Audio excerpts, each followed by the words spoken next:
Hello, everybody. Hello, everyone. It's so wonderful to see all of your wonderful faces, both my cast and crew, and all of you out there in Streamland. Hi, everybody. Welcome to. I'm still nervous. I've done it already, and I'm still nervous. Welcome to Rivals of Waterdeep, everybody. My name is LaTia Jacquise. I am your DM for season 9 and whatever this is going to be today. Let's go around and just introduce our cast, starting with Tanya. Hi, I'm Tanya. I am Selise Storio, your human blood hunter / paladin. Both Selise's pronouns and mine are she, her. And yeah, let's see what happens, because apparently while Selise was gone, she's seen some things. All right. I was about to call you Shaka. Shareef. Hey, I'm Shareef. Pronouns he, him. And I'll be playing Shaka, Tiefling Warlock. I want to get used to being back in the Waterdeep. Everything is going to go perfectly fine today, I assure you. Mm-hmm. Brian. Yeah, hi, Brian. My pronouns are he, him. I am playing Virgil, the Asimar sorcerer who is getting used to this being normal around here. Give it time. All right. Eugenio. Hey, everybody. I'm Eugenio, DM Jazzy Hands. I use he, him pronouns. And I am playing Kent, the Tiefling Rogue, also uses he, him pronouns. And we are very excited to be in Waterdeep, to be in a big city for the first time in a while. Lots to do. The nightlife, I hear, is exquisite. But also, we got to talk to that little kobold that thinks he's dead. And last but certainly not least, Masood. Hey guys, I'm Masood Haque. You can find me on Instagram at Twitter at Maroodboy, and I play Gazrick Nomrad, your fiscally responsible, just trader with a shady background, the rock gnome druid for the Rivals of the Waterdeep. And yeah, both our pronouns are he, him. And flying somewhere in the background, I assure you, is Dahani, who uses she, her pronouns and is around. She's been real busy doing stuff. So before we jump in and find out what she and everybody else has been doing, we've got a couple sponsors. So Shareef, take it away. Yeah. So let's talk about the folks that keep our show going and make us more awesome. So let's start out with D&D Beyond, our digital character sheets, our spells, our NPCs, our dice rolls. Now that they have a dice roller there, awesome. Everything at dndbeyond.com. We will be giving away a players bundle. So if you're listening live on the Twitch channel, twitch.tv/Rivals of Waterdeep, at noon Central on Sundays, you can enter into our raffle. So if you're in the chat now, you can just look for that code word, enter the raffle, and hopefully you can get that. Also, our dice trays and vaults are provided by Wormwood, WYRM Wood, at wormwoodgaming.com. And if you use the code RIVALS, you can get free domestic shipping on your purchase there. Proud to be sponsored by Die Hard Dice for this season. Check them out at dieharddice.com and use the code RIVALSRETURN for 10% off. And if you use minis in your campaign, make sure to check out Eldridge Foundry at eldridge-foundry.com. Use the code RIVALSDND for 10% off. And if you want some nice geeky swag, check out Stormcrow, shop.stormcrow.com, and use the code RIVALS for 15% off. And if you want to sound silky smooth like the Rivals crew, make sure to check out Blue Microphones at our affiliate link, which is crew.bluemic.com/rivals, and be sure to make your purchases at that link. Thank you so much, Shareef. It is time for us to get into the recap. Everybody get your whooshing hands ready. Previously on Rivals of Waterdeep. Whoosh. Whoosh. I had to chew very rapidly, but I was ready. Choosh, if I may. You may not. you're the DM, so you can do whatever you Oh, want. you're but right. Damn it. just so you know. Yeah, that works. I can do That it. works. It doesn't mean you have to like it. Right. Oh, right. All right, everybody. So what happened last week? A return to normalcy, I suppose. What's normal Yeah. though? And we're back. True. Relative term. Yeah, like we're back home, like we came back. Well, like first we started off at Icewind Dale, right? We were at Speaker Shane's home with a Valish and crew in tow. And then we had a, kind of a conversation and very tense, I would say somewhat tense meal with Selise and her new companions and Valish and everybody all around the dinner table, like an awkward Thanksgiving dinner. I know Shaka was, very curious about Selise and her companions, Virgil and Kent, but didn't really get any information that he wanted. So we were sent back to Waterdeep, right? Sierra made a nice huge portal for us. And we went back and it was cool. Everything was exactly the same when we went back. Well, there was a brain in a jar that asked who we were. Yes. Yeah.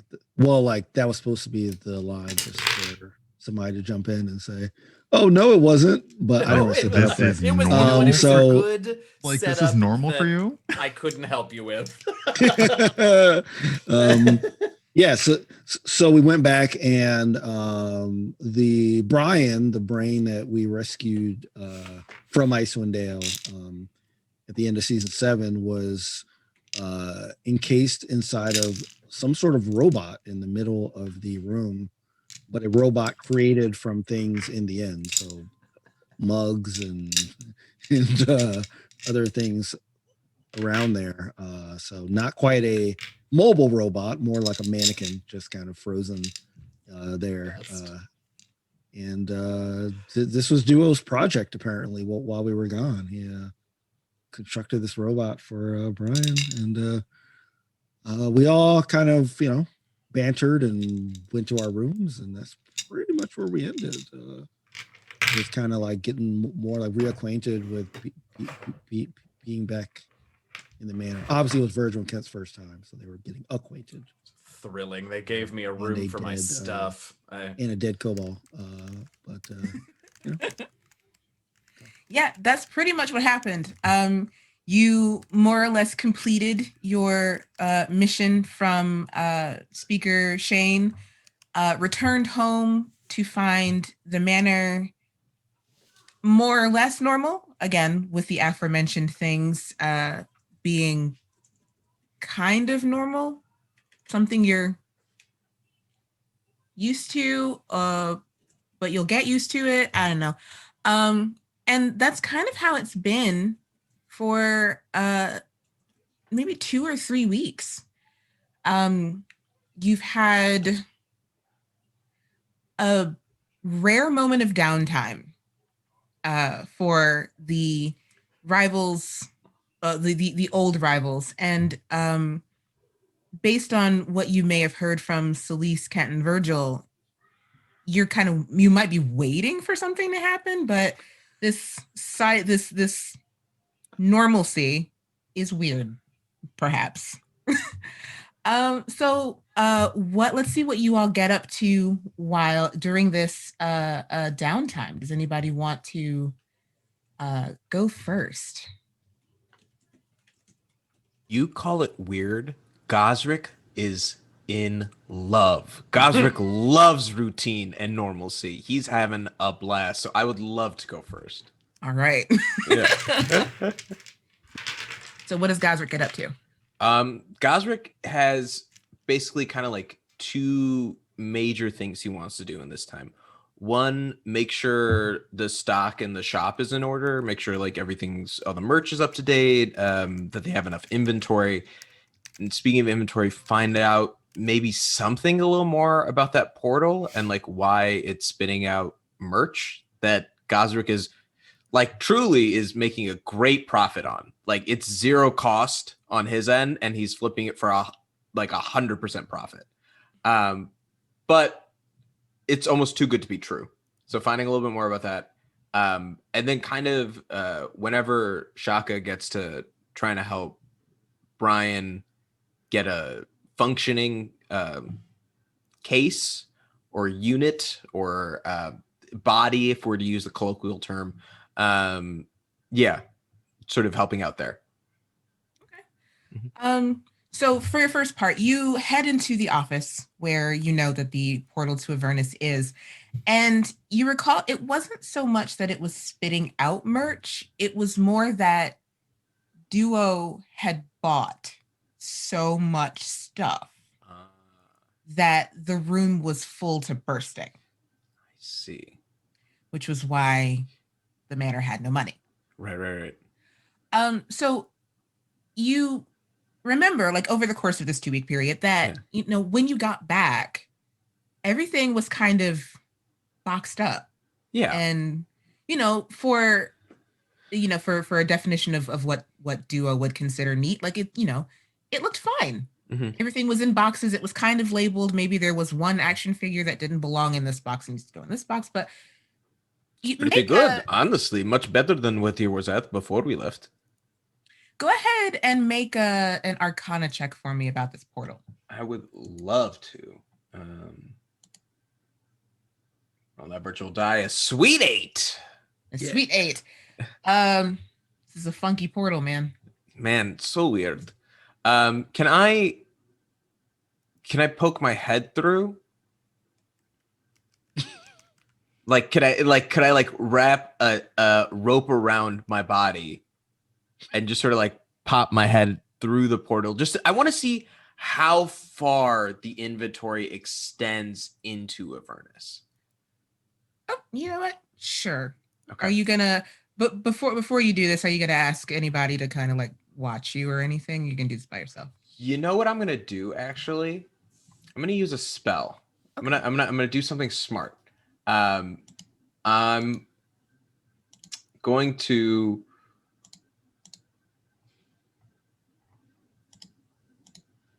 try and go outside and gather what's it called? As much vines as I can. And I want to just throw a bunch of vines through the portal and like wrapping them around in the workspace. And then I'm going to cast transport via plants, which is a spell. As I was preparing my spell list for today, I was like, what's something that I might get up to in my downtime? Gazrick might need to go someplace really fast or someplace safely. So I want to like kind of make a portal within a portal where I'm going to like transport through the plants to come out into Avernus. And if I need to, I can sort of hop back. Yeah, I like this. Okay. Go ahead. Make me a dexterity check. Cool. Question while this is happening. Mm-hmm. Are any of us around, or is this just something Gazrick is doing by himself? I imagine that this is just like a normal day in the manor. You see Gazrick go into the office. He stays in there for maybe 15, 20 minutes. You see him leave the office. You see him come back with a bunch of vines. He's not saying a word. And, it's maybe another 10 minutes before you hear anything. Okay. I should have used another action to cast enhanceability, but who cares? I got a 12. That's okay. Yeah. It's okay. This is mostly for fun. So you vine surf essentially. Yeah. I think it's like, I can't remember the name of the show, but it was like this thing where this dude literally hopped into computers and like traveled along Reboot? I think it was, no, it wasn't Reboot. It was like they traveled along the wires.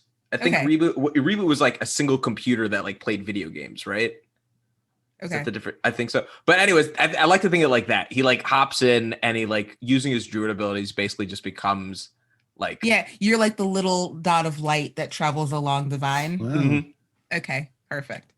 Yeah. So you transport via plants, and about how much vine do you think you gathered? I'd like to think 60 feet worth. I think he thinks that's enough. Okay. So yeah, you transport via plants along this 60 feet of vine, and you come out on a barren wasteland. Everything is kind of tinged in red. There's red rock everywhere. There are dust clouds kicking up in the distance. Really, really far off, you can see what might be a city, Mm-hmm. and like this dust cloud that is like approaching the city, and you hear what sounds like revving, like a like Mm-hmm. what we in the real world will be engines running. Jeez Louise. What is that? What sort of animal makes that sound? It's so rhythmic. Do I see any boxes or any like of the other materials around in this space? Like looking back, what does it look like? Like, what does the portal look like from this side? It looks so the portal is more or less kind of like a dark spiraling inward. So you can see a dark spiraling inward on this side too. But Uh-huh. this is like a very like a pinprick of light at the very center of it. And you Okay. do see like scattered, like you might see Shaka's arm Mm. or like a Dahani wing that is Mm. kind of like scattered across the ground. But Okay. not too much in the way of like inventory storage. Okay, perfect. Then I don't care about those engines running. I do not care about that city in the distance. This was nice. Figured it out. Roll up the vines, and then I want to like transport with plants like the vine is rolling up with me out through. So it's Yes. just like gone. No trail, no trace. Absolutely. You do that. Like Okay. and the vine comically rolls up behind you, and then as you land in the office, it like hits you in the back of the head. Oh, sorry. It's okay. Honestly, that truly was the best case scenario. Perfect. Okay. Yeah, that's and then just work at the stall for the rest of the 2 weeks. We will everybody roll a d6. Okay.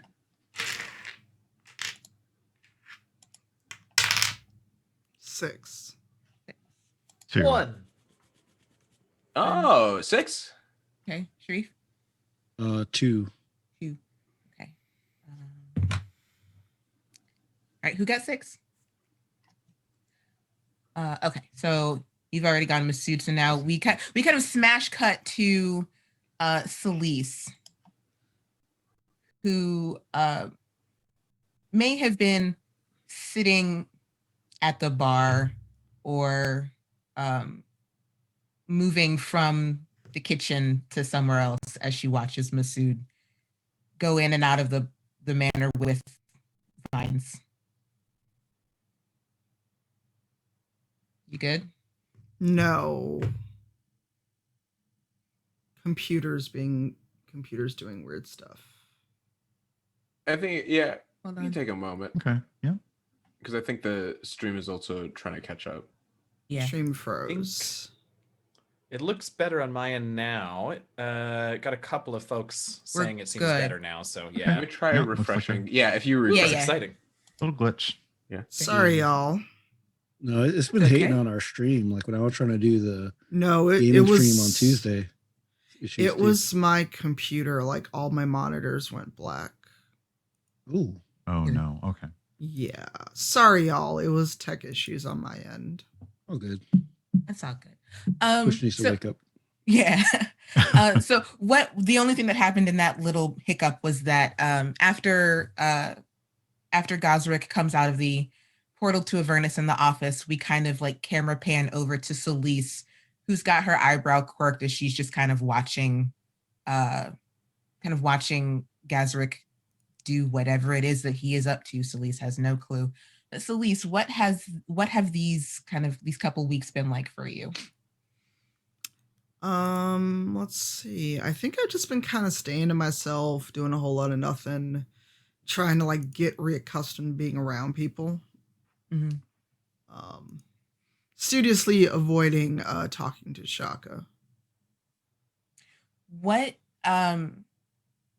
so this is clearly, I won't say clearly, but this is kind of more people than you've been around in a while. What is that feeling like, if you want to talk about it? A little claustrophobic, a little like worrying how others are going to see her. Like, she's gotten a chance to travel with Kent and Virgil, and she's gotten to know them. And they met her as she was kind of dealing with the weight of what she did. But especially how Shaka like kind of was like, we need to talk. She's like, maybe not. I don't know. Let me go do my thing. So she's just feeling like hemmed in and claustrophobic. Okay. So what the rest of everyone else sees is, like, are there still like polite if stiff greetings to everybody as you pass in that building and stuff? Yes. Okay. So that's what the rest of everybody else sees is like, Selise comes down and gets, breakfast, lunch, and or dinner. And for the most part, that's all you see of her. You hear the noises of training going on in her room. But for the most part, she's keeping to herself. We'll move to Shaka. What have these 2 weeks been like for you? So Shaka has been doing a couple things. One is he's been trying to contact either Sierra or Speaker Shane to try to get an update on Rin. Mm-hmm. Trying to figure out how he would try to contact them. I guess he would just send a letter and wait for a response. And I'm not sure how long that would take. But like he's definitely sent at least one. Okay. And probably has not gotten anything back. But like I'm not sure how long it would take in Icewind terms. But yeah, he's like sent a letter trying to get an update on Rin. He has also been trying to assist Duo with building out this brain in a jar in a robot, to make it. He's just trying to make it better. He's like definitely trying to make it mobile for sure. Okay. And he's trying to use some better materials. So he's spent some time like going out trying to gather some materials like that you would actually create something from, not like a mug. Mm-hmm. And all that. And there was a third thing that I cannot think of right now, but I will look what I wrote. The third thing was trying to clean up as well, because Rin was the manager / taskmaster that would usually rely on Shaka to clean. So Shaka, since he misses not having Rin around, he is, doing the thing that he begrudgingly did previously. He is now kind of embracing, like, I'm gonna, I'm gonna clean up. So he's starting off with his room. He's like getting rid of those boxes and all that. But he's also trying to like, sweep up around the hallway, like those kind of things for the manor. Gotcha. So for the cleaning front, you, interestingly enough, find that there isn't that much for you to do. Because like as you get up to go do something like that, you'll find Duo actually like doing not as great a job as you could do or as Rin could do, but Duo has like attached a brush to his tail and is like humming some kind of senseless tune while he like shimmies down the hallway with this brush on his tail, like Cinderella style. but like you manage to kind of straighten everything up and make things look a bit more presentable. There's dust everywhere because y'all have been gone for a while, but it's a pretty easy cleanup. And Duo is very enthusiastic to have help with his little side project. And I do believe that there were at least one or two of you who wanted to assist with that. Yes, definitely. Okay. I can I think for materials, if that's like a role or some way like aid in that search for a duo, I think particularly like getting the magic to sync up to give agency and mobility is something that Gazrick would be interested in. Sure. Was it just you two, or I do believe Virgil, did you want to do that as well, or you had something else you wanted to do? No, Virgil is actively not avoiding, but just very, very, very freaked out by the brain in the jar. Okay. Virgil would not be involved in that. Gotcha. All right. So you two, I would like to either intelligence or history rolls from Gazrick and Shaka.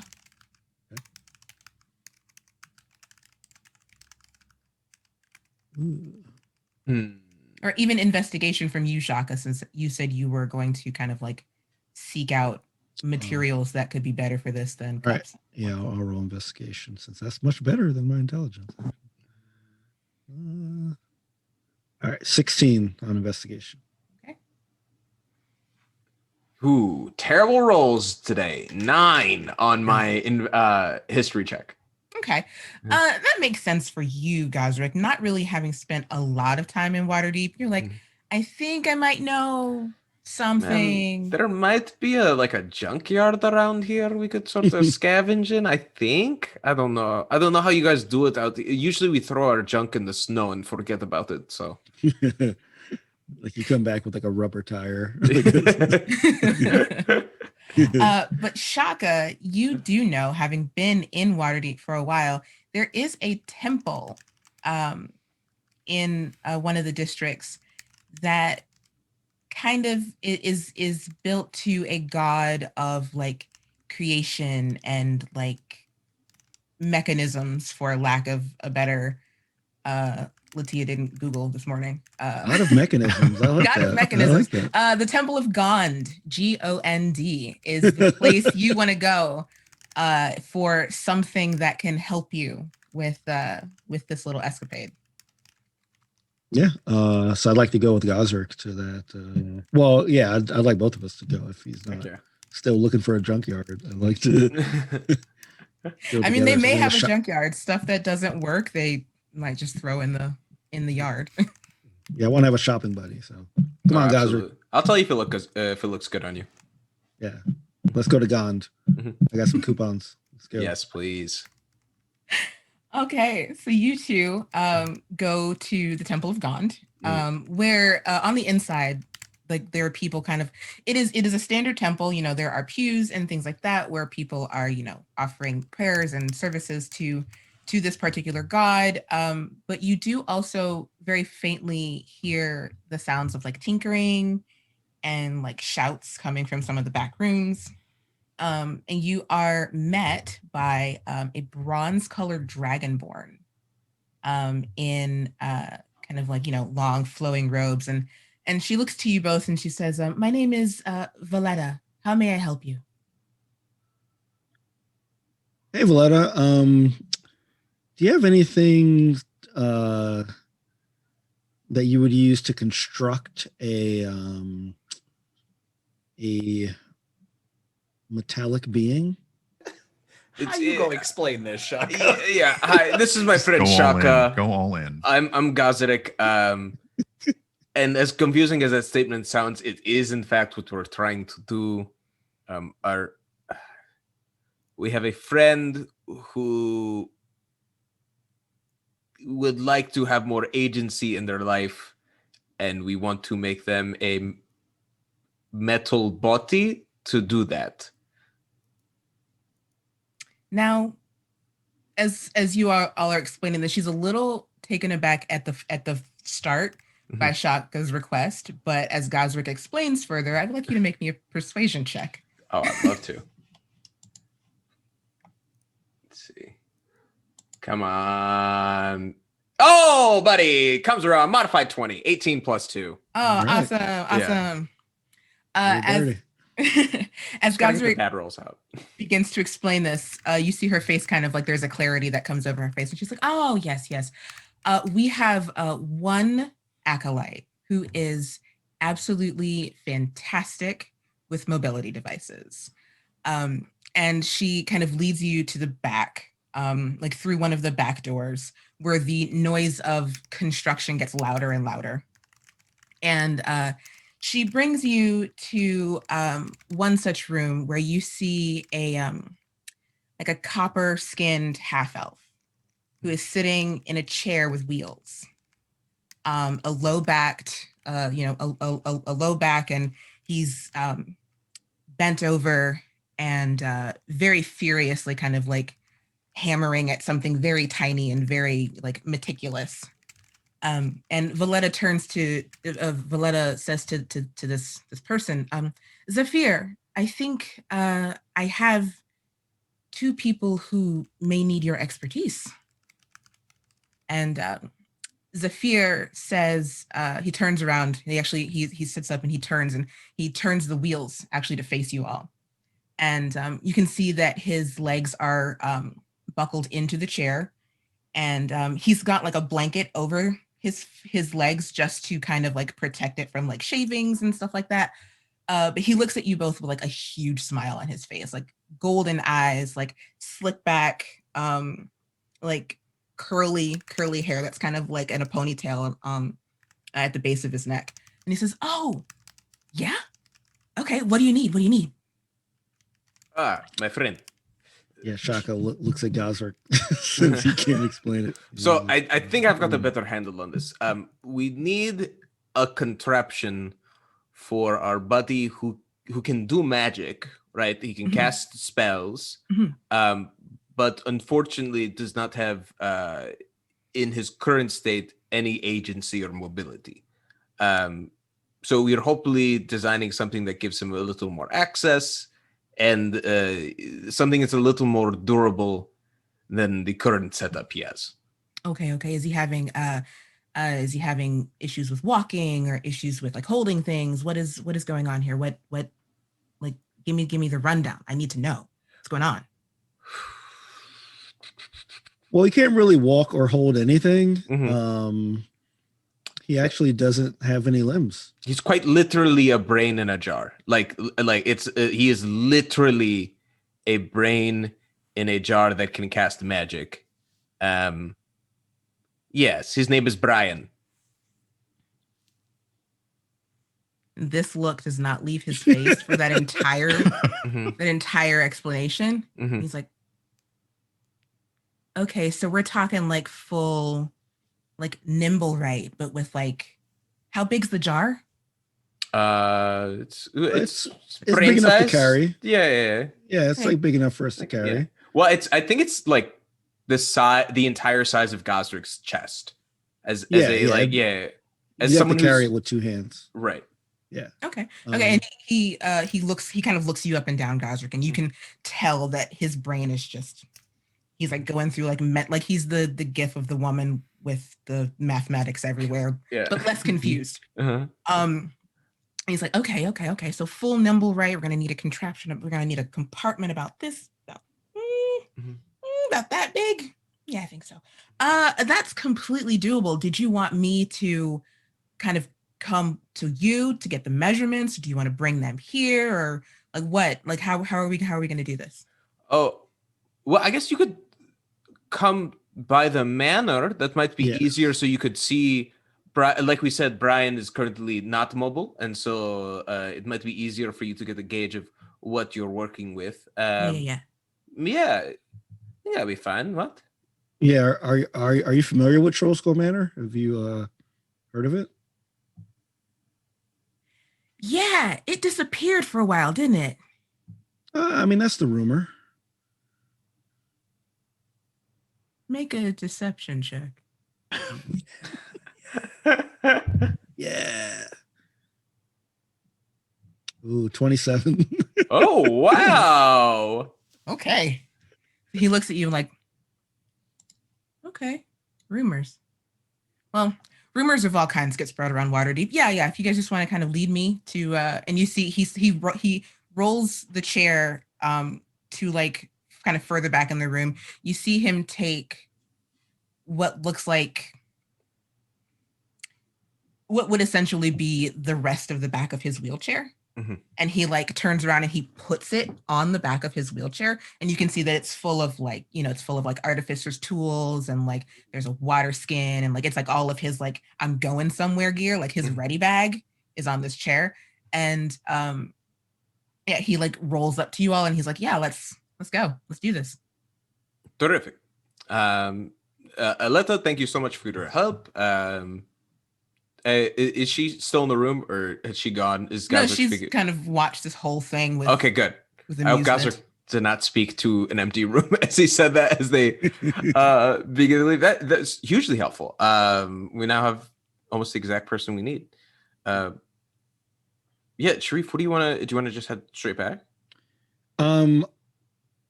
Yeah. I do want to. So his name is Zafir, right? Yes, Zafir, Zafir. Okay, yeah. So Zafir, how'd you get into this kind of it looks like you create a lot of stuff. Like how'd you get into this?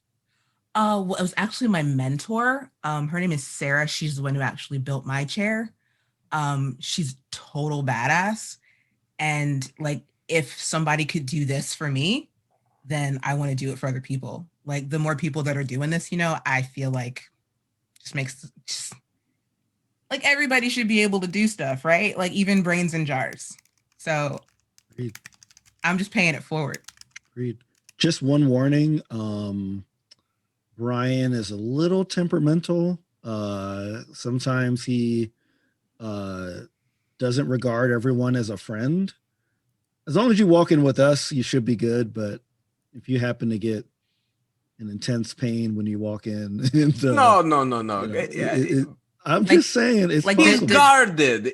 He's guarded. All right, that's the nice He's a way little to guarded. say it. Yeah, he's a little guarded. So. Everybody's got their own defense mechanisms. It's like, I mean, I'm sure once that's a good choice of words. That's a great choice of words. Actually, once they realize I'm here to help, I think this will be fine, right? Yeah, I think Absolutely. so. Just wanted to drop that little piece of info on you. I mean, good to know. Thank you very much. To be prepared. Zafir, I also happen to notice you have access to such great materials and minerals around here. Where do you source? I've been looking for a place to go foraging for. I'm a bit of a merchant myself. It's a Gond secret. Secrets of Gond. Temple secrets. I can't tell you. I'd lose my like sources and stuff. Oh, okay, bud. I see how it is. And like Gazrick, like kind of not just like, oh, business secret, huh? Well, pal, maybe after we do business, we can be in business, and therefore my business is your business, and we can find out about this big business, huh? God damn it. I'll roll persuasion on that. I'll that is something I think Gazrick will definitely try to persuade on. Go ahead. Go ahead. With advantage, because you're using my own words against me. Thank you. Pretty good. Yeah, that's pretty good. So first one's an 8. Thank goodness. Second one's an 18. Yes. Okay. So he looks at you'll kind of like have this kind of very intense like staring contest, and he's like, you know what? Maybe we'll talk. Good. And have you ever had ice spider jerky? I'm going to get you some when we get back. I promise. You might need to keep a pouch open. It's great for when you're working late. I think Gazrick is just going to try and like smooch butt as much as he can on the way up. Like truly, just like it's access to good minerals. It's like truly like what he needs in this space. And Yeah. Also, this guy's doing a favor. Like, why not be extra nice? Gotcha. Mhm. As you three make your way back to Troll Skull Manor, Mhm. we kind of like star wipe to Kent and Virgil. It's been, roughly 2 weeks since you all made it here, and what have you been up to? Mostly just reveling in the phrase smooch butt. That takes me 2 weeks. I don't know. It's like you heard PC a term. you It's the you heard a patron say it as they were kind of like arguing with somebody, and that's where Gazrick got it from, and like guess I'm it's- not gonna smooch nobody's butt to do anything around here. I guess they say that in Waterdeep, huh? New Smooch slang. butt. Yeah. Yeah, New maybe slang. They it's cool, both were changes. going to now. Okay.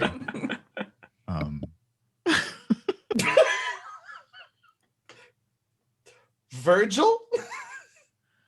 In the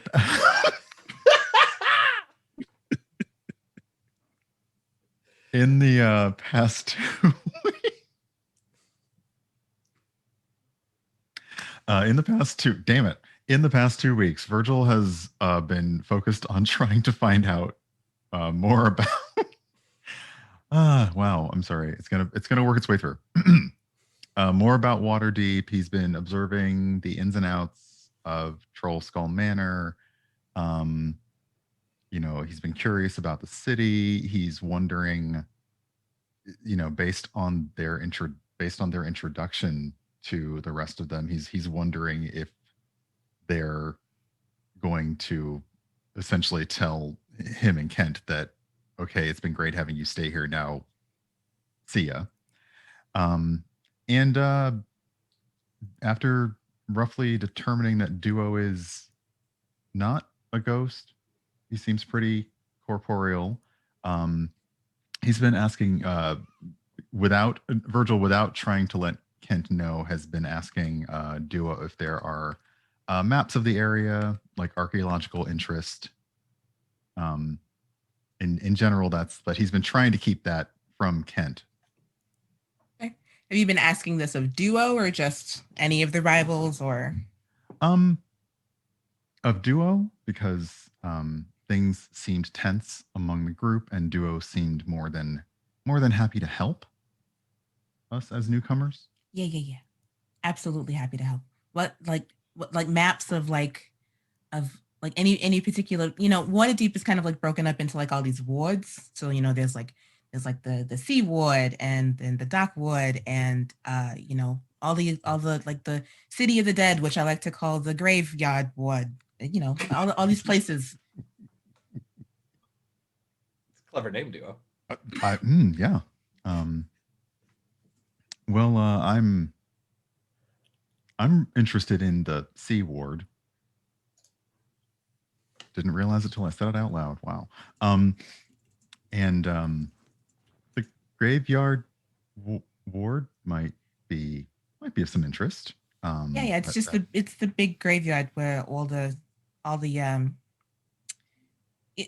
dead people live.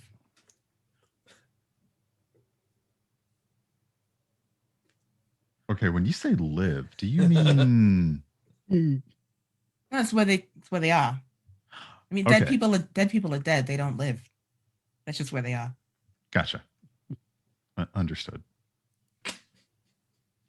Okay. And yeah, Virgil would essentially attempt to get some general information on directions on how to find the C ward. He's interested in like the docks and harbor, and how to find the graveyard ward where the dead live. Where the dead people live. Yeah. So what you find out from Duo is that and anybody will tell you where these places are.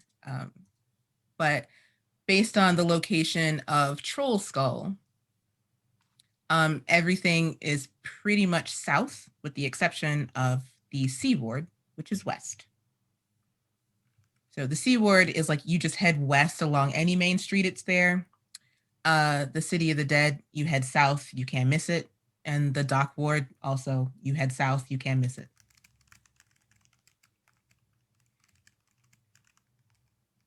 Okay, that's that is more than helpful. Thank you. Yeah, no problem.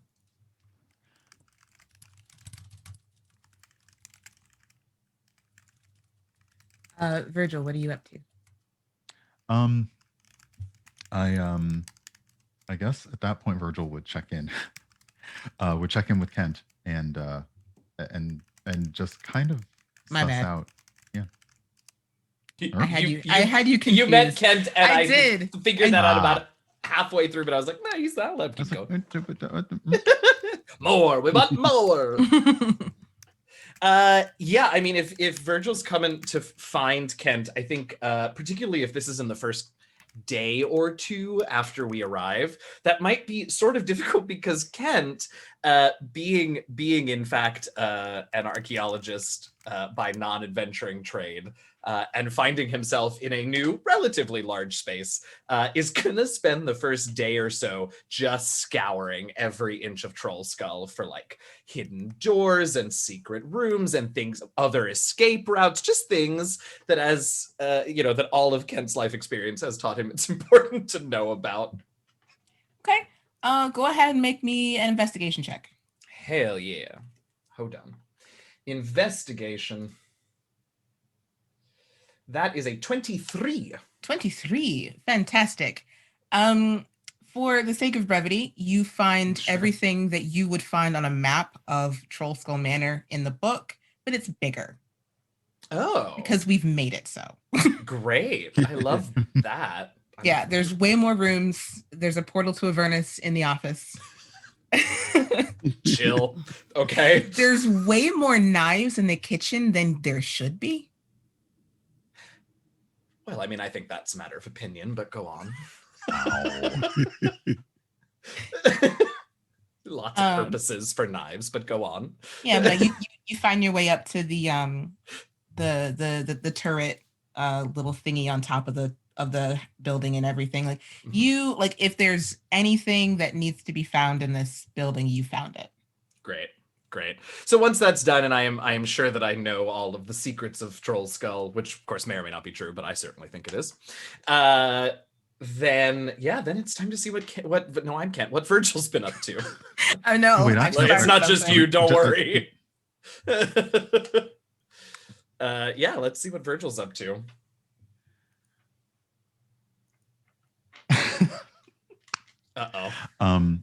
So Virgil has been looking for Kent, but not surprised that he is everywhere and all over, and probably enjoying getting everything dusty short of his cloak. Mm-hmm. And pristine. Virgil's asking Kent, so what do we think? How do we feel? Staying or going? No, staying for now. I mean, we've got plenty of space. They've been very generous in terms of amenities. It's nice to be in a big city. We've got to go out tonight. We haven't done that in a minute. I mean, I guess we were out every night on the road to Icewind Dale, but doesn't really count. It's a different kind of, different kind of out. I mean, I think we deserve a little break. We've been traveling and I don't know. I get the sense, and I don't know, maybe it's the portal to the first layer of hell in the office, or the kobold that thinks he's dead, or the brain in a jar in a robot. Mm-hmm. Something tells me there are going to be exciting things happening around here after a while. Yeah. It's definitely a portal to what? Where? Yeah. I mean, I would have preferred Cania, but they picked Avernus. I don't know. Okay. Yeah. Well, I mean, if they're okay. Yeah, perhaps checking in with Selise, just making sure. It seemed like there was a little tension among the group, but I think maybe checking in with Selise just to make sure that it's okay if we're still here, and seeing the city would be fantastic. Yeah. Oh, I guess that's a really good point. I mean, I was gonna call you a nickname, but I don't think I call you that nickname, so I gotta wait until I come up with a better nickname. That's, I suppose, a point. I mean, I can't imagine why they wouldn't want us here, but maybe we should double check. It's good that you think of these things, my dear. So yeah, I mean, I sort of feel like we've traveled with Selise long enough that if we get the sense that she is not in a talkative mood, we won't bother her about it today and go frolic in the nightlife of Waterdeep. But if she's available for a quick chat. Yes. I just to check in. Yeah, I think so. Okay. Selise, you hear a knock, knock, knock on your door. And she's kind of like, whomst? Definitely not Gazrick or Shaka. Come in. Hi. We're still here. Hope Why- that's cool. Just no intro, preamble, whatever. Why wouldn't it be okay? I mean, I sort of assumed that Virgil, do you want to take this one? We really honestly just, we got so used to moving from place to place. It's nice and yet a little unsettling to simply have a spot that feels more permanent than transient. So I mean, don't misunderstand. Surprising is not always bad. Different is different than. I'm enjoying myself immensely. I could tell. Okay. You do enjoy yourself frequently, yes. I try. It's just a matter of making sure that it's all right. I am very glad that so far, nothing appears to have exploded or attacked us, which is a relief. And we sort of got used to that not being the norm out there. So yes, just making sure that everything is fine. If we can actually get comfortable, that'd be wonderful. So when we met up, you told me a little bit of why you were traveling, but there was nothing about explosions being normal. I mean, when you are dealing with, I have no story that will satisfy your curiosity about this, Selise, I have to tell you. It has been a weird life for the two of us, and explosions being normal is certainly a part of it. I wouldn't say that I am a pyromaniac per se, but as a dabbler in the alchemical arts, sometimes things blow up. I don't know what to say. Usually when people start a sentence with, I'm not a pyromaniac, but... I will say fire has in the past solved an awful lot of problems. And where fire doesn't solve the problem, the poison that was being formed because of the fire, whatever, it's effective is what we're saying. We're very glad. We're just glad that is not been the case here. Right. Just please don't burn down our home. No, wouldn't dream of it. Wouldn't dream of it. Or poison anyone. Unless I ask you nicely. There it is. Great. You wouldn't even On have board. to ask nicely, honestly. That's true. Yeah. But I will check in, before an acquaintance is poisoned. There's only a couple people I would like poisoned right now, and none of them are here, so.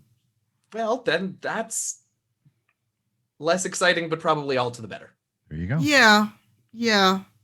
Like I said, my list has gotten shorter, as you know.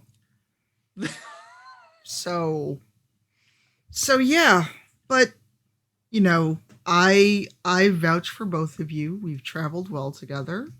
You haven't poisoned me or set me on fire, so that's a plus. No. Mm-hmm. And you were there for me when I was not having the best few days on the road, so yeah, you're more than welcome, and as long as you don't murder innocent bystander villagers. We'll be great. No, that is no. They didn't die. What? No, we would never. I wasn't talking about you, but I sense a story I'm never gonna hear, am I? She specified innocent. I rescind everything I said in the last 15 seconds. I'm both glad I found you two, and now I'm mildly concerned. Well, we can take care of that. Want to come out with us tonight? Sure, it'll be Yes. it'll be Chaka trying to pester me for what happened again. Virgil, remind me to not invite Shaka tonight. He can come with us tomorrow. You know that I can hear you. You're right there. I do, but it felt like at least like attempting to whisper would sort of make it seem like I was trying to go for the polite. Never mind. I'm excited to go out. Why am I still whispering? I'm very excited for tonight. So she gestures them, make yourself comfortable, and she gets a little bit more casual, but she's still armed. This is Selise.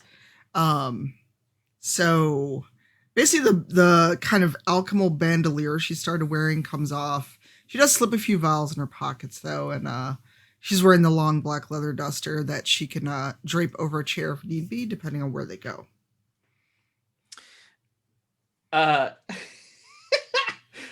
Speaking of your bandolier and your vials reminded me that Kent puts on his nice boots for the evening, which are the same as his other boots, just a little dustier.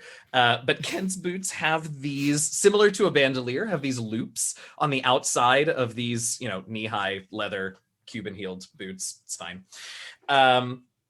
And they have these little bandolier loops on the outside, like 3 on either side. And he does not remove the vials, the parchment covered vials that are in each of those little slots. And he sees you taking your vials and is like, oh, is that not I'm going to leave them. Well, I don't like being unprepared entirely because you never know. And it sounds like hanging out with you two and mixing alcohol could be more adventure than I'm used to. At least in the last few weeks. That doesn't not sound like a challenge, but all right. As long as one of us has enough money for bail. Oh, we're going to get along famously here in Waterdeep. No. Yes, where do we go, though? DM, where are bars in Waterdeep? Bars in Waterdeep are in the theater district that I just invented. Yes. Love it. So it'll be the trades ward. Oh, yes. So you can go and do a little bit of bar hopping.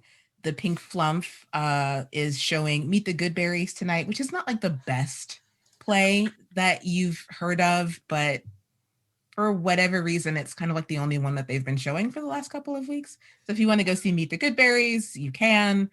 But this night for you three is just everything that you want it to be.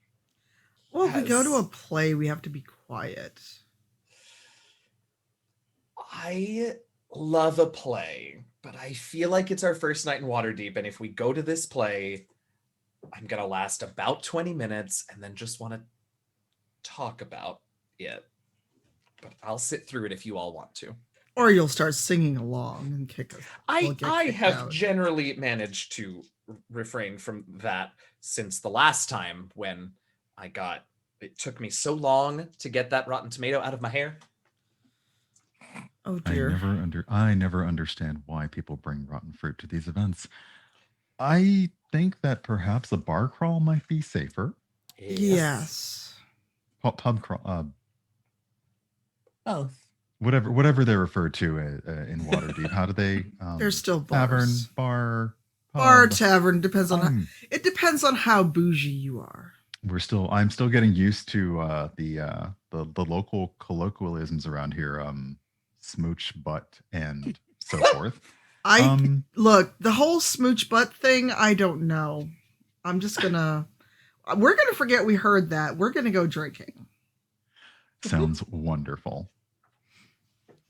I So cannot this- wait for when Eugenio, Brian, and I can actually go to a bar again Yes. and reenact this Oh. scene. And not talk about smooching butt. All right, that was a lovely I time. mean, we could. We Well, could, just but had that'd to- be you a just whole had to, different. like-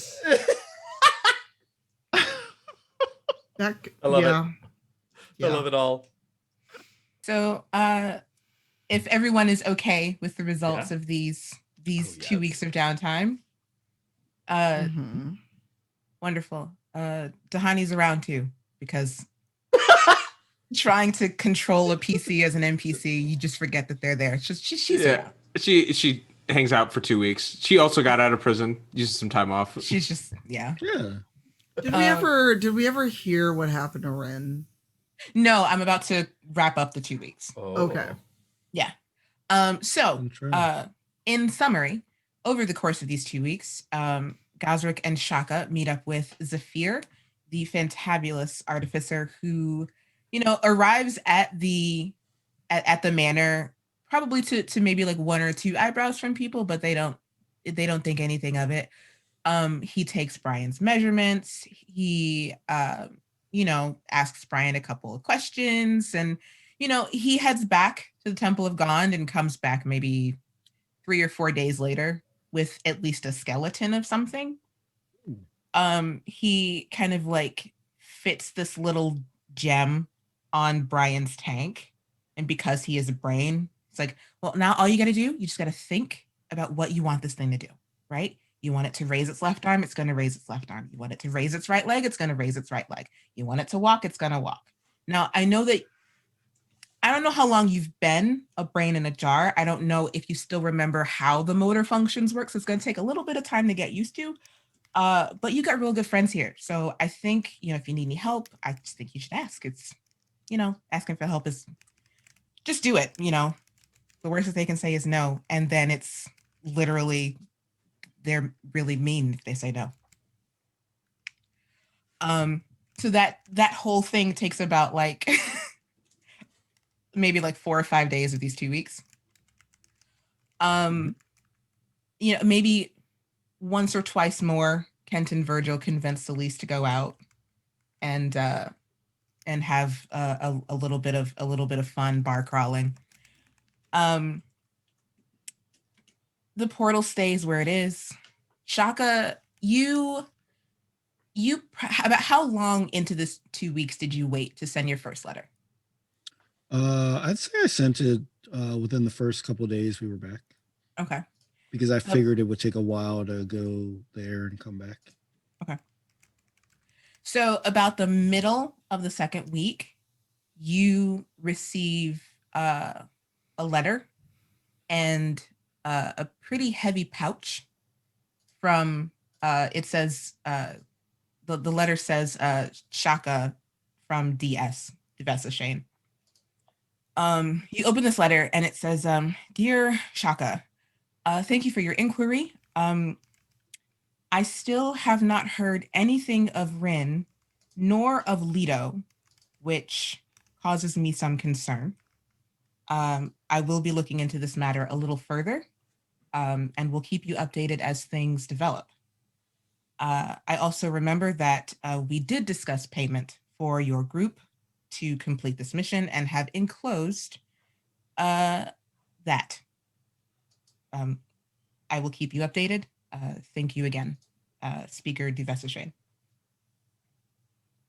Okay. And the pouch has 1,000 gold pieces in it. Gazrick is there before Shaka realizes, like, oh, so we finally got paid, eh? I really was wondering when that invoice was going to come in. Okay. I'll go put this into the books, and he like walks off immediately to log down all the financial information of this transaction. Very good. In the QuickBooks, right? Yeah. Waterdeep QuickBooks. QuickBooks. Wow. WICK. Like, do you do so anything? Yeah. I go and tell everybody it came in, and that I give everybody their gold. I guess I would give Rin's gold to Gazrick to put, to put in a safe and such. I just tell everybody. I just say, well, we just got to wait. It's a waiting game. I mean, we can't, we just got to hope that Rin's all right. And Leto, I guess, as well, since he helped us get out. Did you want to say something, Tanya? No, I was just wondering if Selise would even be looking for any money, because remember, she met them right after they escaped. Oh, yeah. Mm-hmm. Mm-hmm. Yeah. No, I think it would just be split between the people that went there. I think, right? And it would just be like... as per Rivals rules, any leftover funds get deposited to the community pot. You'll receive a payout at the 1st and 15th of every month. If you have any questions, be sure to submit your stubs to Duo. He's gotten much better at it, I promise. But, this is why we have things in place. A system keeps things organized, and we have a paper trail so we don't accrue a great amount of debt ever again, right? And Gazrick looks at Duo. And she's just like, what are you, Patreon? It's 1st to 15th. Mm-hmm. Or the But 5th, yeah, in that case. Yeah. But these 2 weeks passed by pretty uneventfully. With the exception of the events as described here. Kent, one particular evening after you and Virgil and Selise have been out, there's a painting in your room of you. It is very, very accurate. It looks like almost that there is actual silver in the horns on the painting, and the you have never you don't understand how people get the colors into your cloak.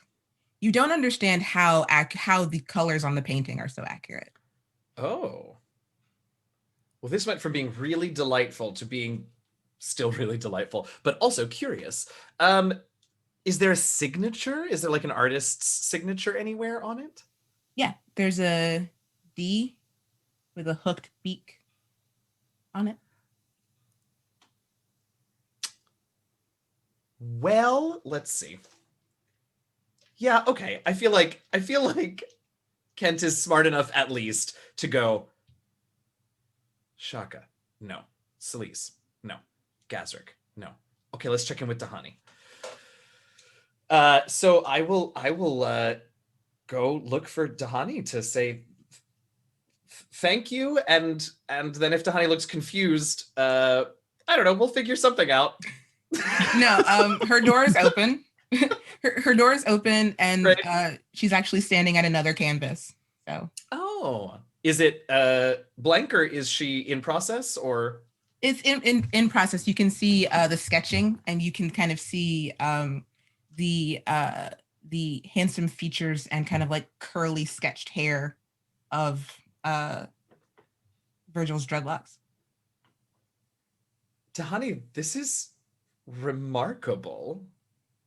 Oh, thanks. Thank you so much. How did you?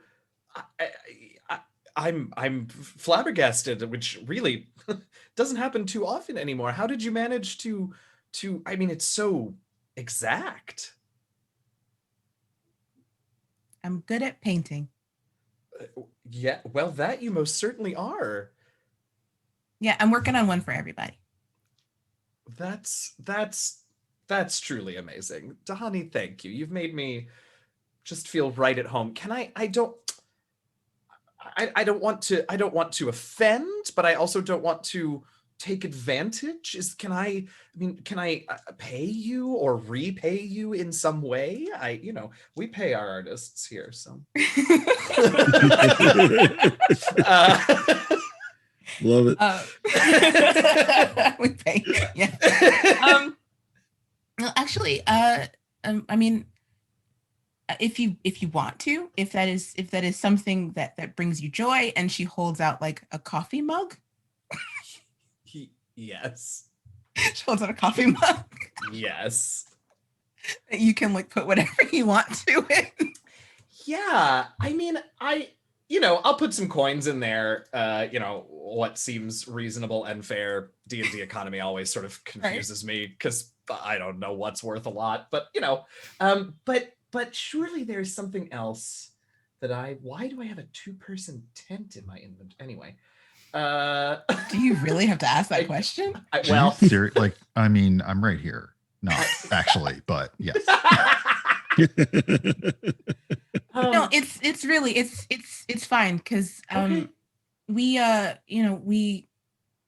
don't know, Selise isn't looking well, and y'all like I saw you guys go out, and like when you came back, she was kind of smiling. Like I mean, I know she's capable of smiling, but like she was really smiling, and it was like nice. And so yeah, I thought so too. I finished yours, and I'm working on Virgil's, and then there'll be one of Selise, and then I'm just gonna work my way around everybody. And I needed something to do. Yeah. And you see she's like opening and closing her talons, and like her feathers are ruffling, like she's like anxious or nervous. I'm gonna leave you to your work, your marvelous work. Thank you very much. Yeah, no problem. Oh God, Kent's gonna go back and stare at the painting for a while. The days kind of continue in relative sameness. It's a little disconcerting the first time you all come downstairs and Brian is walking around. Ooh. Oh. How's he walking? Is it like a tilt, like a very edgy, jumpy walk, or no, or is he just going? It's kind of stilted. Like, you can tell that the motor functions are starting to match up. So it looks like he's doing the robot, literally. Yeah, he's just. It's good. Well, hey, look at this, Brian. Look at you. Yeah. Nice. He basically invented this dance. Now He's just gonna say that. Yeah. So rhythmic and in time, and wow. He pops and locks it on 4 like nobody's done before. Wow. I actually think he's stuck. Does anyone have any? I think that's not. Oh no! Oh, I think you're right. Please Just help. a little oil. No, that's incredible. Yeah. As soon as this happens, I send off like a little gift or a package to Zephyr with like a little thank you note and some other like I think Frost like Icewind Dale exclusive materials that I might have, either like some stone or like some like ice or like some sort of like gear that he does not get access to, and that a little note being like, hopefully I can get my hands on something to repay the favor soon. By the way, let's meet up and chat about that. Yeah, I actually want to invite him down to see his work. Like I want to invite him down to the manor to. All right. Wait, why invite him down when we can go to him? Well, let's not test Brian too much. Let's keep him here. Let's not bring him out. No. It's easy now. So we could put a minor illusion on him, make him look like somebody else, and then when we get to the, you know what I mean? Like, if you're worried about seeing a brain in a jar, like that can get out of the way. Well, first off, Brian, how do you feel? Taller.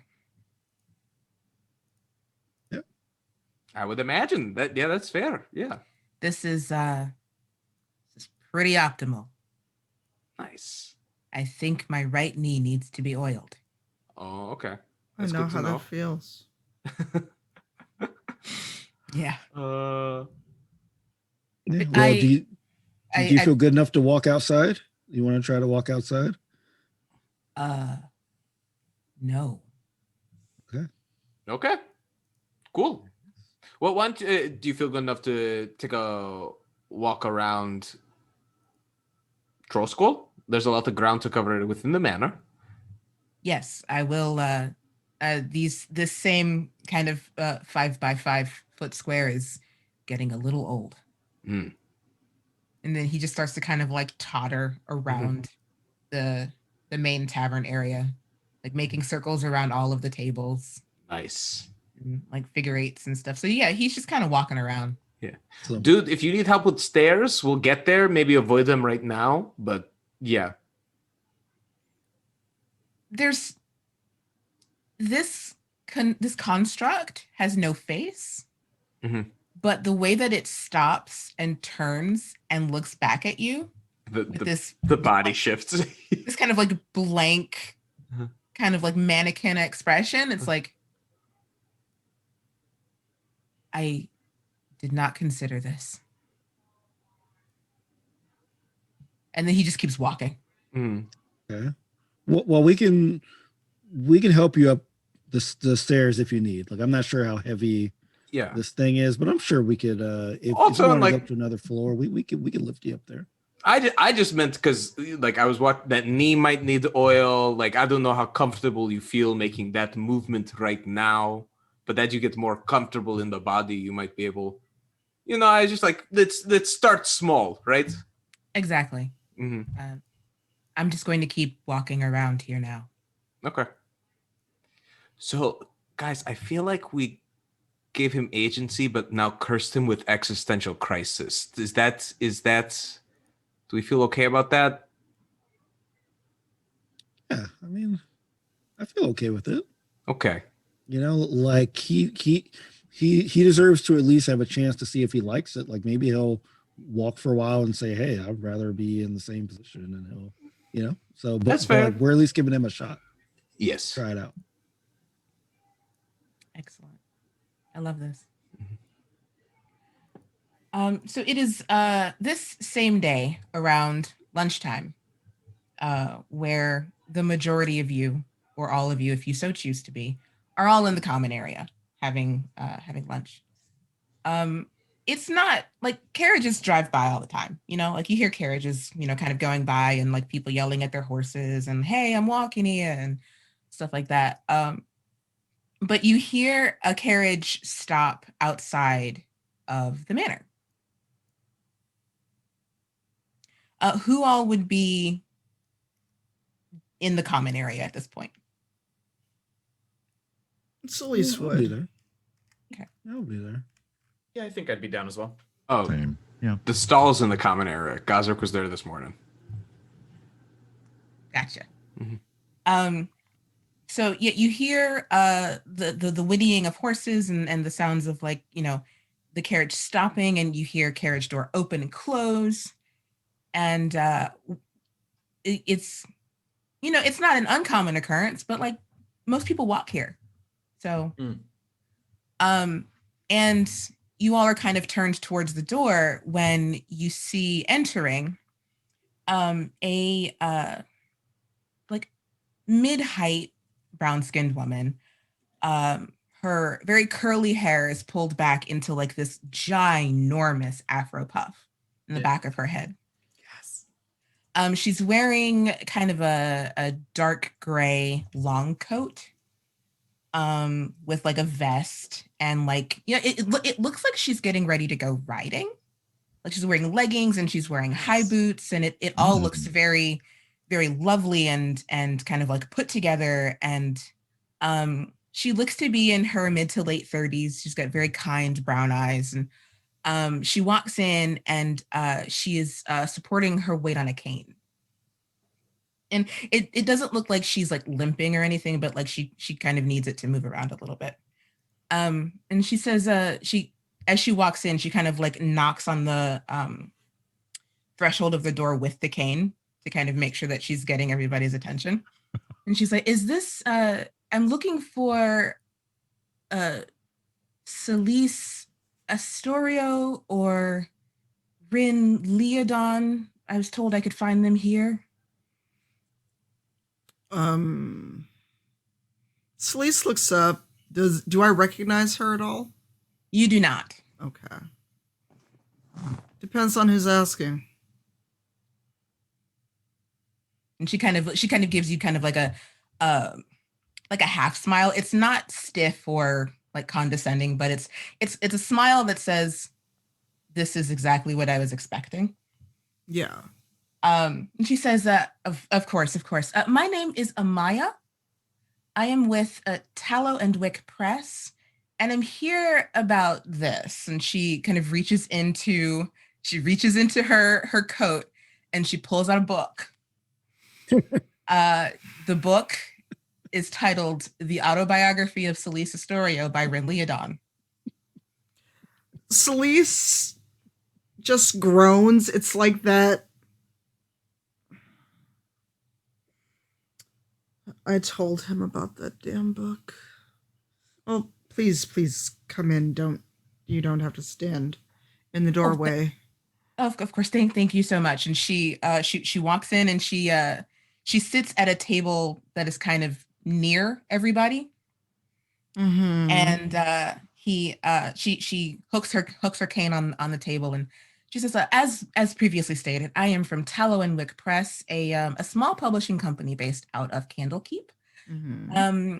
This publication was sent to us about a month ago, and it's very unusual for autobiographies to be published by someone who is not the person that is the subject of the autobiography. Mm-hmm. And so, one, while it is a thrilling tale, and we would love to publish this book, I just had some questions about how this came to be. Probably the same questions I have. Oh. Well, I mean, if you wouldn't mind explaining. I mean, obviously, as I've said, autobiographies are usually written by. Mm-hmm. And this manuscript, when it arrived, was, I mean, it's a very thrilling story. You've done so much.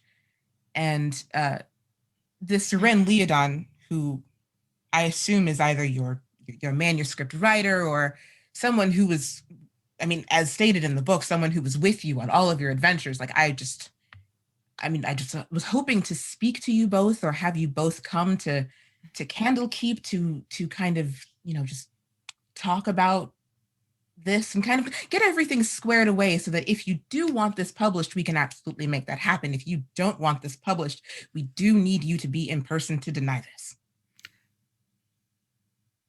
Can I see the book, please? Oh, absolutely. And she hands it over. And as you flip through it, it is it begins with the story of you all meeting up in Nightstone. Mm-hmm. And takes you through the adventures of seasons 1 and 2, essentially. Mm-hmm. Mm-hmm. The cover is it looks like Dahani's work, like just kind of like a sketch that somebody kind of like filled out more. And as you're looking at this, Dahani kind of comes over and she's like,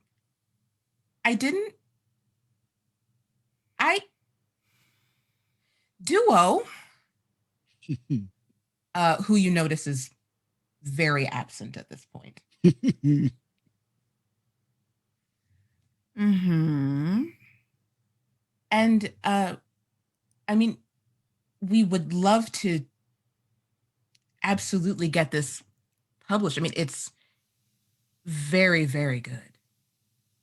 I mean, it could definitely use some heavy editing in some of the first little bits and pieces of the adventure, but of the story. But I think this would sell.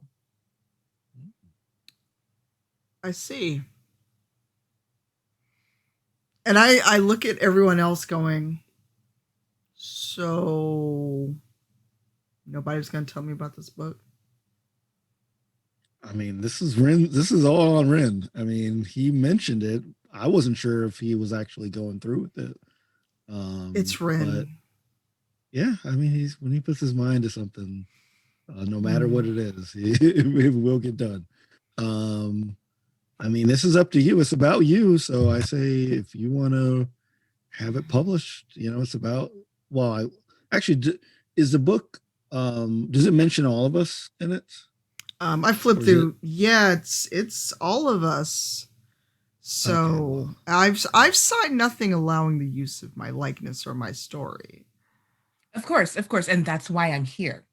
I understand how important these rights are to authors and creators, and I want to make sure that should you allow us to publish and sell this, that you are getting a deal that you are comfortable with. Mm-hmm.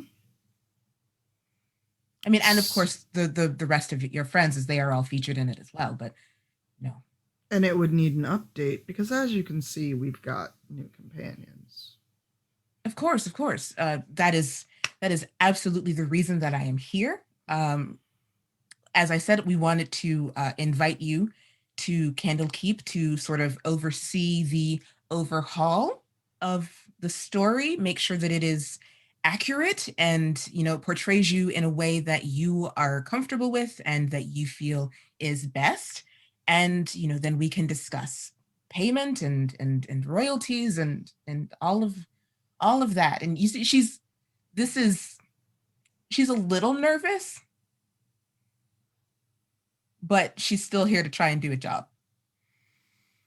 And I just kind of I hand the book off to whoever's closest to me.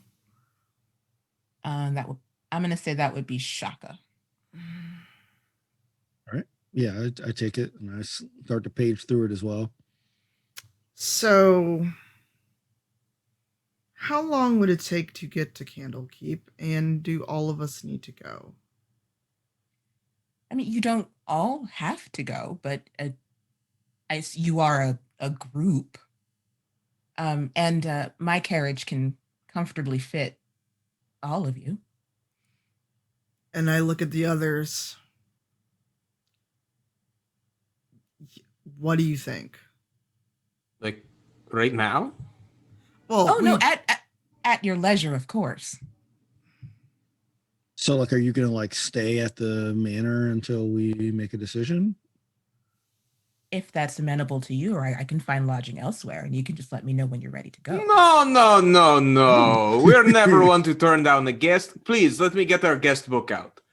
And I hop and take this person away to get them logged in for at least one night. Should we think it over for an evening before? Yeah. It is a nice night for an evening. Yes. Exactly. So we'll get you a space. We'll think over your deal and offer. So kind of you. And will any of your friends Gazrick's just talking to the person down the hall, if folks want to discuss going to Candlekeep while he's out, taking this person out of earshot. Okay, so yeah, Amaya is let off pretty easily. She's kind of looking around to just kind of get the measure of the place. This is a very nice place.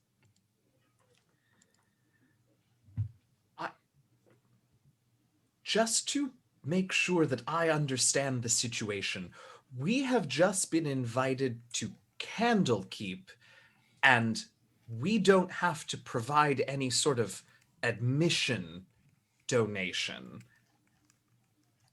I'm going to vote an enthusiastic yes, please. Let's absolutely go to Candlekeep.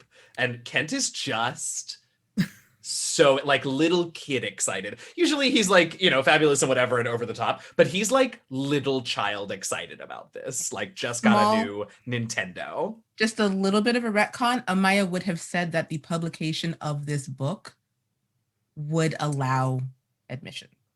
Right. Sorry. Yes, that's what I meant. We don't have to. You don't have to go look for anything. Else. Yeah, you don't have to go look for anything. Right, which is great. Yeah. So Shaka, he pages through. As he's paging through, does he? I guess he's trying to see if Duo's in this book, and if Duo needs to come with us or not. No. He can stay. And Duo's Duo dead. is- He gets no rights. wow, gave up Duo- his rights. Okay. Duo's not featured in the book. Ooh, As okay. you flip through, it is extremely faithful to the events of season 1 and 2, but maybe Ren features a little bit more prominently. Maybe a little bit, right? just a tad. Okay. Well, so like Shaka says, well, I think Duo could take, if we choose to go, Duo can take care of the manor, make sure Brian doesn't run into any walls or tables or knocks anything over. I mean, we've been here for a little bit. I think it would be cool to just check somewhere else out. I've finally gotten a rest and after our prison adventure, so I'm down to go. And just see what's going on over at Candlekeep. Maybe we can get some nice coin from some royalties from this thing if we choose to do it. But my vote is yes. Yeah, we could always use the benefit. You see Gazrick walking back in at the mention of nice coin. It's like, yes, I mean, there's always a good circulation we can get from an outside revenue stream. The question is, of course, once again, who looks after Trollskull while we're gone? I do. You hear a voice from under the table. Oh, right. Well, can you also keep an eye out on Brian to make sure his acclimation is easy? Yeah, I can Perfect. do that. Terrific. And Duo kind of scampers out from under the table Yeah. where he was hiding. I got Maya settled up in one of the regular suites on the 3rd floor, so it's not too shabby, but they said in the morning if we want to tell them our plan, they can extend their stay as long as they need, accordingly for us to decide. But I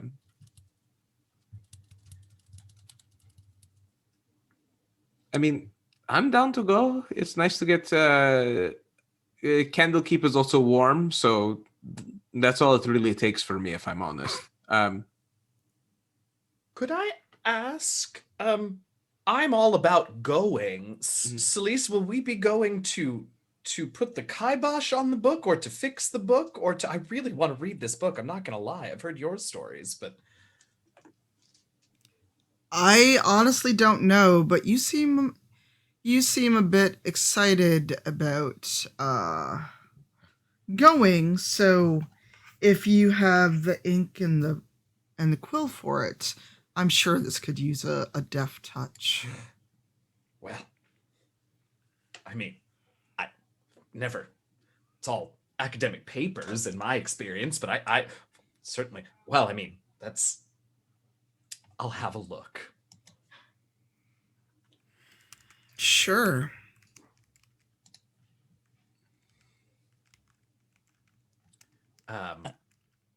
Virgil, you've been quiet. Candlekeep? I can see that you are obviously excited about the potential of this, and I'm not going to lie. I also would love to read this, and I think you're selling yourself short in terms of perhaps edits. And he kind of looks at Selise's face. Clarifications, shall we say? So, yes, like he's not 100% sure exactly how the whirlwind of events led to, but yes, sure. Giant smile from Kent. The journey for the unauthorized autobiography of Selise Astorio. Here we go. Fancy. So Dahani also throws her hand in for yes, like her talon in for yes. As it would be kind of interesting to see. I mean, I don't know a lot about you, Selise, and the rivals before I got here. So I think it would be really cool. And I'd rather read an accurate report than a Rin report. Not that would be inaccurate, but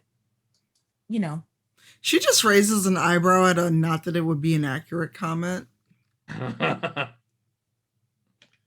And then Dahani kind of stops talking. Also, like Shaka, he holds up the book and says, "Hey, if anyone wants to read this copy, feel free. I mean, I know it's probably, it might need to be heavily edited. And as a matter of fact, as I was looking through it, I definitely saw some issues there. But if anybody wants to give it a shot, feel free." Well, we need to update it as well, because if it only covers our adventures up to a certain point, there's a whole lot that's happened. There's a lot. Yeah. There's a lot. It's almost like you could say there was like 6 seasons worth of stuff that has happened. Yeah, I mean, sure. Possibly. So with yeses all around, some enthusiastic, others less so.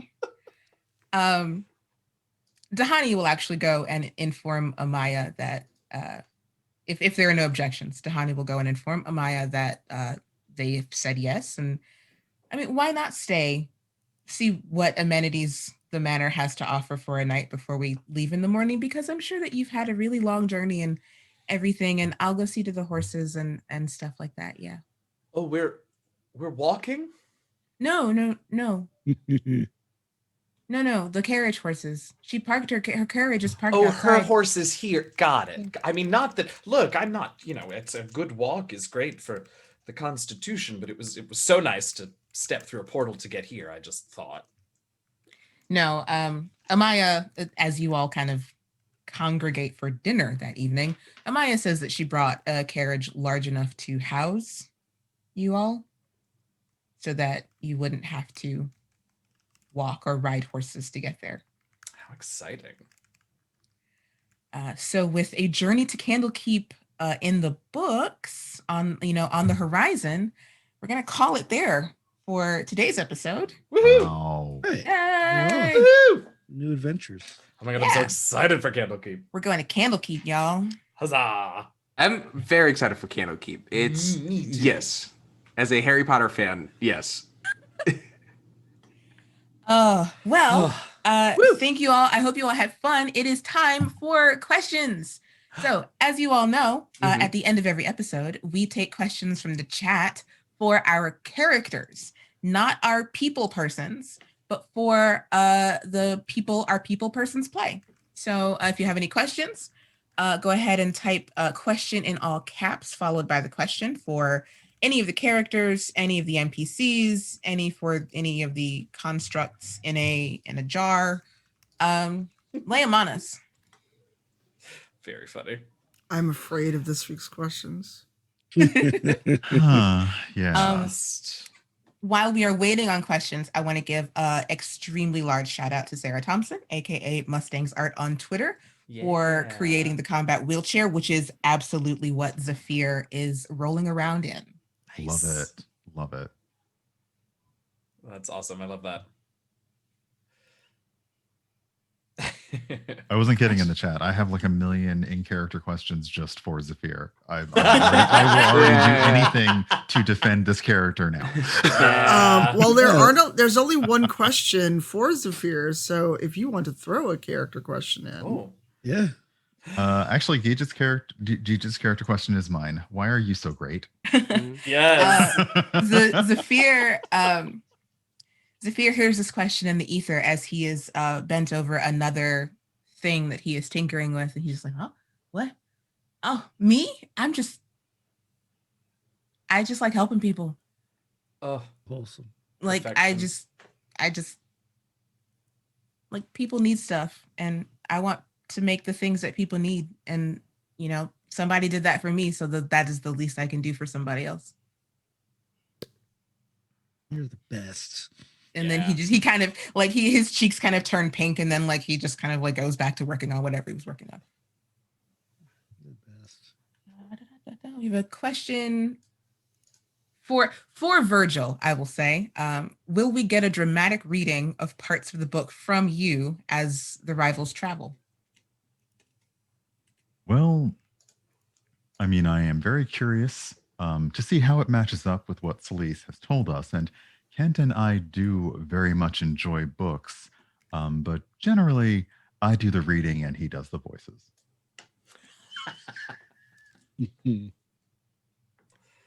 All right. Question for Shaka.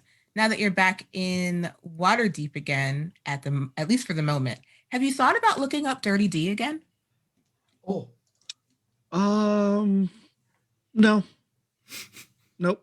Not because for any malicious purposes, but when we last saw him, he reunited with his wife, and they kind of went off to fight together. So I don't want to really. He feels a little guilty for helping to kind of mess up his life partially. So he kind of doesn't want to interfere now that he's kind of reunited with his wife and doing his thing. So nah, he's not looking him up anymore. Fair enough. Question for Shaka and Selise. Are you worried about what could have happened to Rin? Would you do, ideally, if you could do another thing a part of following the plot, anything to ensure he is safe? Feels a little meta. Well, I'm going to ignore the plot question because Selise doesn't know there's a plot happening. She's just living her life. She's a little worried, but she also knows that Rin is pretty smart, at least when he wants to be. And she figures if they don't hear from him by the time they get to Candlekeep, if he's not there, she's kind of hoping he's already at Candlekeep by the time they get there. Even though she knows that this woman just asked if Rin was there, but she's putting on her best face of maybe Rin's just on the way and hasn't told her that. So if they get there and he's not there, she will be a little worried.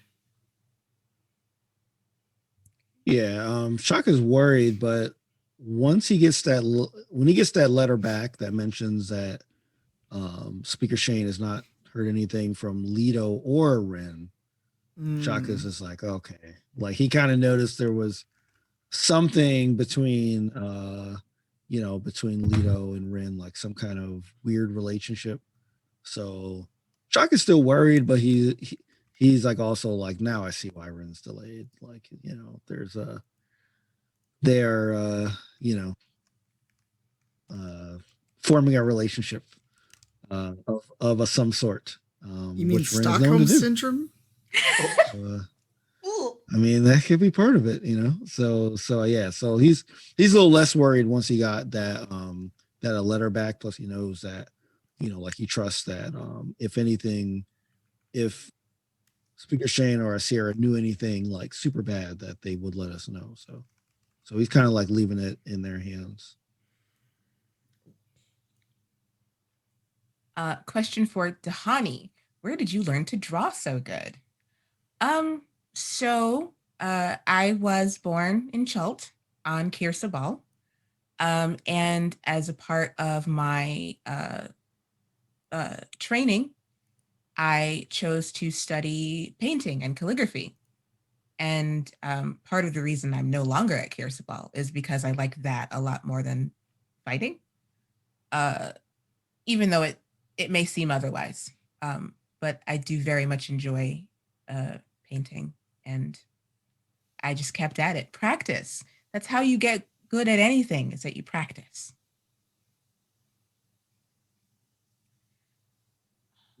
Question for Gazrick.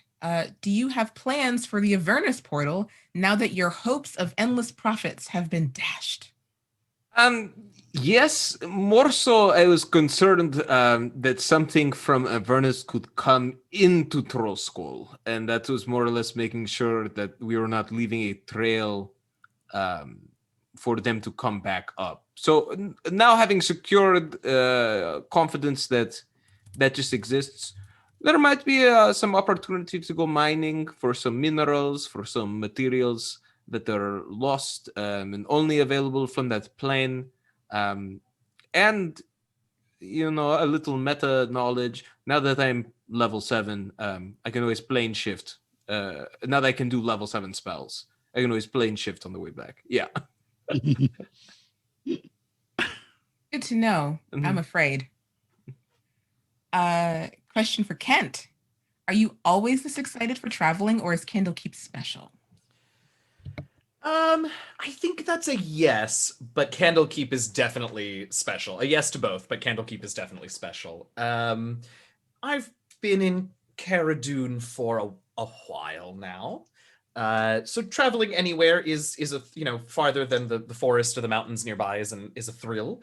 But Candlekeep in particular, I mean, I have had some access to libraries and scholarly materials throughout my career, but to get a chance to go to the Candlekeep and sort through its stacks and shelves and rooms of histories on all of the things that I've spent my career studying, like I can't possibly pass that up.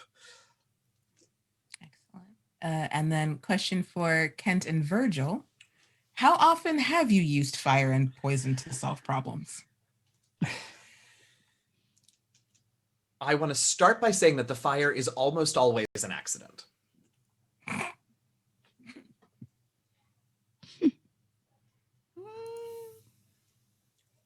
Is it though? That's it. Virgil. I guess that's also where I want to end.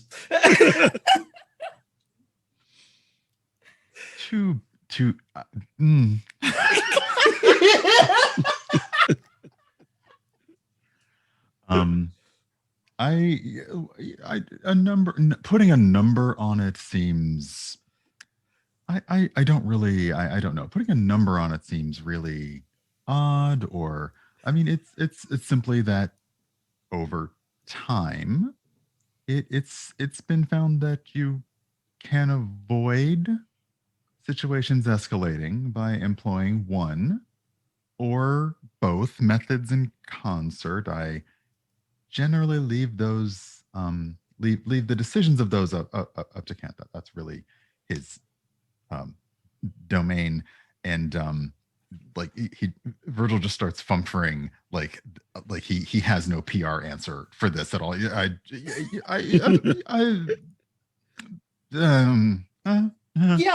it's and in those moments, we almost always make sure to use them in a very sort of controlled setting. I will admit to occasionally going a little overboard when it comes to rats. The nose pinching and brow furrowing just continues. There might have been a time recently where a good friend of ours was having rats in the basement issues, and it had been a while since I got to, polish off my adventures toolbox, and maybe that basement is going to be uninhabitable for the next several decades. But you know what? The rats aren't there anymore, and by the time we get back to Cara Dune, I'm sure he will have forgiven us. Me. I'm so happy. And then I'm going to say this is the last question for Kent and Virgil. What is the best spot in Waterdeep? I'm going to make assumptions about this question. Please, Nissembi, correct me if you can provide clarification. And how close were you to going to jail? Oh. Perhaps on your bar crawl evenings. My favorite spot is called is a little hole in the wall pub tavern called Pick Your Poison. I just think the name is clever. And they do a sort of mixology thing where they have like a menu that you pick ingredients from, and then they, you know, make a thing that isn't terrible based on the interesting list of ingredients you've picked. And how close were we to being arrested? Not very, honestly, because I do feel like at the very least, the three of us have survived to be high-level adventurers for all sorts of reasons, not the least of which is there has to be some acknowledgement of when it is time to leave a situation. Hence, Kent leaving Cara Dune.